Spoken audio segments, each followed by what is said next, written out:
Bienvenue, un air de printemps souffle sur cette émission. À la une, le Paris-Saclay Spring 2021, une troisième édition qui se déroule sur 2 jours et qui sera donc en format 100% digital. Au programme, des rencontres, des conférences, des journées portes ouvertes et une multitude de rendez-vous. Tous les acteurs de l'innovation, de la recherche et de la science seront présents pour donner à voir l'excellence scientifique et le meilleur de l'innovation technologique avec une grande nouveauté cette année, le Spring 50. Je vous en dis plus dans un instant. Rien ne le prédestinait à devenir un entrepreneur. Et pourtant, Valérie Angiez a sauté le pas. Ce chercheur a cofondé Candela, une start-up spécialisée dans la photonique quantique, un secteur hautement stratégique rencontre. Vous allez aussi découvrir une pépinière transitoire de 1800 arbres implantés sur le quartier de Corbeville, des espèces qui vont croître, qui vont pousser, qui seront ensuite réimplantées sur l'ensemble du territoire. Et enfin, un manège éphémère pour remobiliser sur le front de l'emploi. Il fallait y penser. Gros plan sur cette initiative surprenante. Et enfin, notre agenda, vous le savez, c'est à la fin de cette émission. C'est l'événement du printemps, le Paris-Saclay Spring revient, une troisième édition riche en rencontres, un format 100% digital, 2 jours pour découvrir ou redécouvrir l'excellence scientifique et le meilleur de l'innovation technologique de votre territoire. Et je vous le disais, la grande nouveauté cette année, c'est le Spring 50. 50 startups vont être mises à l'honneur. Chaque promotion aura son parrain et pour cette grande première, c'est Gary Hansens, fondateur d'Altrix, qui a accepté de relever le défi.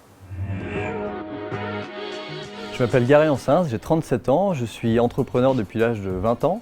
Altrix, c'est ma 3e entreprise que j'ai fondée en 2008. Alors, je suis loin d'être tout seul à présent, nous sommes environ 250 collaborateurs, spécialisés sur une plateforme online historiquement, et puis avec un projet omnicanal depuis quelques années autour du monde du sport, et plus précisément du vélo, de la course à pied et de l'outdoor, où nous proposons plus de 100 000 références à 1,5 million d'utilisateurs en France. Et notre business se ventile également à quasiment 25% maintenant à l'international.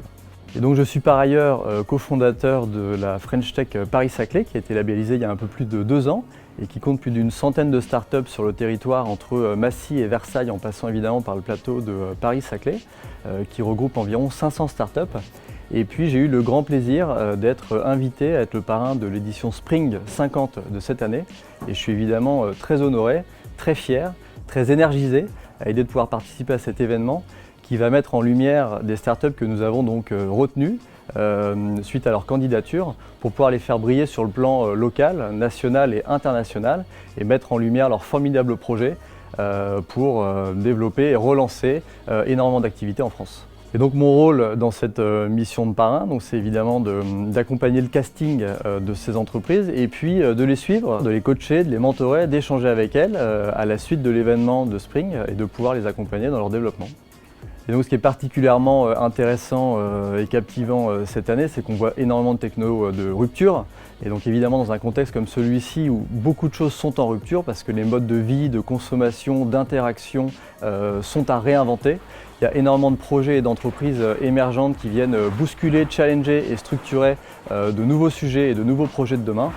Et donc c'est un grand plaisir pour moi de pouvoir participer à cet événement. Fan d'entrepreneuriat comme je le suis et investisseur modeste dans une dizaine de startups en parallèle d'Altrix, je suis évidemment très heureux de voir à quel point le plateau Paris-Saclay et puis le mouvement de la French Tech en parallèle se développent et permettent de faire briller toute cette créativité. Et maintenant, un parcours qui s'inscrit dans cette dynamique entrepreneuriale mise en avant par le Paris-Saclay Spring. Valérie Angiez est un chercheur dans un domaine très pointu, très stratégique, la photonique quantique. Il a créé sa start-up Candela, start-up qui fait partie du célèbre classement des 100 startups où investir en 2021 du magazine Challenge. Rencontre avec ce chercheur entrepreneur. Candela a été créé en fait au Centre de nanosciences et de nanotechnologie de l'Université Paris-Saclay et du CNRS. Et donc nous sommes basés sur le plateau de Saclay et nous développons des ordinateurs un peu spéciaux qu'on appelle des ordinateurs quantiques, qui sont des ordinateurs qui vont utiliser toutes les propriétés de la matière, de la mécanique quantique, pour développer des nouvelles techniques de calcul très puissantes. Le 21 janvier dernier, nous avons reçu le président de la République Emmanuel Macron dans nos locaux au Centre de nanosciences et nanotechnologie, où il a annoncé l'ambition française autour du plan quantique national. L'ambition de la France vise à développer justement toute cette technologie autour des ordinateurs quantiques, autour des communications et des capteurs quantiques. Et donc aujourd'hui, les grands instituts comme le CNRS, l'Université Paris-Saclay, l'INRIA, le CEA et les startups comme Candela s'organisent pour mettre en action l'ambition nationale autour du plan quantique annoncé par le président. Et donc en gros, la France va investir 1,8 milliard d'euros pour financer cette ambition française, financer le passage des briques technologiques qui sont encore dans les laboratoires de recherche comme au sein de l'Université Paris-Saclay vers des applications. Et c'est exactement ce que nous faisons chez Candela. Nous valorisons une technologie qui a été développée au CNRS et à l'Université Paris-Saclay, dans le Centre de nanosciences et de nanotechnologie, pour développer des ordinateurs quantiques. Et donc ici, en fait, on a développé un premier prototype qui sert à faire des premiers calculs à partir de quelques qubits. Ces qubits, ce sont en fait des particules de lumière qu'on appelle des photons. Donc c'est vraiment le grain élémentaire de la lumière. Et on utilise le photon pour enregistrer de l'information quantique dessus et faire des calculs avec. Candela est maintenant en train de suivre un virage. Nous cherchons à lever des fonds. C'est pour ça qu'on a fait la une de Challenge, afin d'augmenter nos équipes et d'aller plus loin dans le développement d'un ordinateur quantique à base de photons. Notre ambition, c'est de sortir un ordinateur utile avec plusieurs dizaines de qubits d'ici 3 à 4 ans et de le mettre sur le marché en version cloud ou directement chez les clients. Avec Paris-Saclay TV, vous n'êtes pas au bout de vos surprises ou comment passer de la photonique quantique à une pépinière transitoire. Elle a vu le jour sur le campus urbain de Paris-Saclay et vous la découvrez. 1800 arbres ont été plantés sur le quartier de Corbeville, des espèces locales qui vont croître, qui vont pousser et qui seront ensuite réimplantées sur l'ensemble du territoire. Rencontre avec ceux qui sont à la manœuvre. Sur cette opération de la pépinière de préfiguration de Corbeville, sur le paysage, nous sommes le maître d'œuvre sur cette opération. Donc c'est une opération qui consiste à fournir des arbres pour le plateau de Saclay dans les différentes phases d'aménagement qui vont venir dans les années qui arrivent.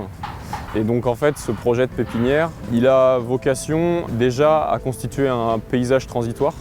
C'est-à-dire que pendant que l'aménagement du plateau se déroule, on a déjà une installation d'un paysage temporaire qui a aussi une vocation par la suite à fournir les différents végétaux et arbres qui seront plantés sur les espaces futurs, les espaces publics de la ZAC à la fois du Moulon, la ZAC de l'École Polytechnique et la ZAC de Corbeville.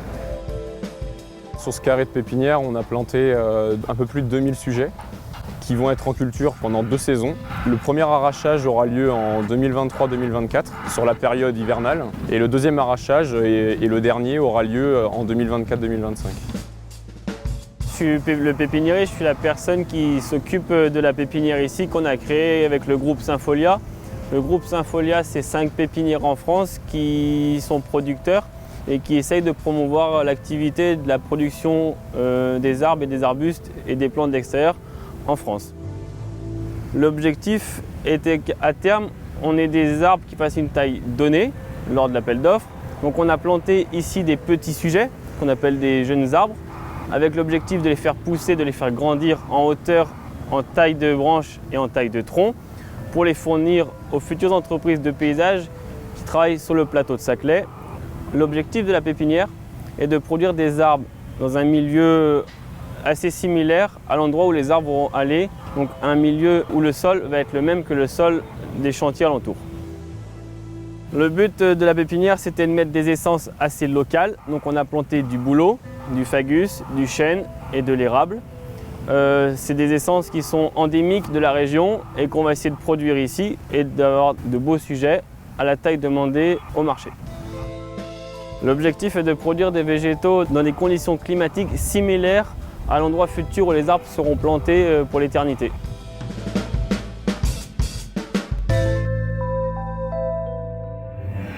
manège écologique et éphémère pour retrouver un emploi, une initiative surprenante. Elle a été lancée entre autres par la Maison de l'Emploi, de l'Insertion et de la Formation Paris-Saclay. Objectif, remobiliser 8 demandeurs d'emploi. Ils vont créer ce manège éphémère que vous pourrez admirer au Festival des Guinguettes de l'Yvette les 5 et 6 juin prochains. Un manège écologique de sa fabrication à son fonctionnement, et comme sa structure est modulable, il pourra être réutilisé pour d'autres événements sur le territoire. Regardez. Je fais partie des 3 partenaires qui ont initié le projet de manège avec Animact et la Maison de l'Emploi et de l'Insertion et de la Formation, la MEF de Paris-Saclay. La finalité de l'action, c'est de construire un manège pour les Guinguettes de l'Yvette, qui est un festival qui a lieu depuis 30 ans sur les rives de l'Yvette entre Palaiseau et Villebon, qui accueille comme ça du public. Ça peut aller jusqu'à 10 000 personnes sur un week-end. Et on s'est dit, tiens, ce serait bien qu'on construise un manège pour ce festival avec des gens. On s'est rapproché de la MEF qui nous a proposé de mettre en place un dispositif d'insertion, de mobilisation ou de remobilisation pour des demandeurs d'emploi de longue durée. Là, c'est le module de construction et il y a 2 autres modules qui sont des modules de remobilisation avec un coach emploi et un module de découverte des métiers, à la fois des métiers du recyclage mais aussi les métiers du spectacle vivant et de l'animation. Ce qui est intéressant et ce qui est vraiment sympa avec ce projet, c'est qu'il a mobilisé énormément de monde. Il a intéressé beaucoup d'acteurs du plateau de Saclay. À la fois les acteurs de l'insertion qui ont donné des matériaux, mais aussi des entreprises comme Bouygues Construction qui a donné tout le matériel de sécurité, toutes les EPI. On est accueillis là dans un bâtiment qui appartient à l'EPA, donc l'établissement public d'aménagement du plateau de Saclay, qui a aussi trouvé ce projet intéressant et nous a mis à la disposition ses locaux pour pouvoir le réaliser. Ce sera vraiment un manège écologique, quoi. Du début jusqu'à la fin, de la récupération, du recyclage des matériaux à son fonctionnement.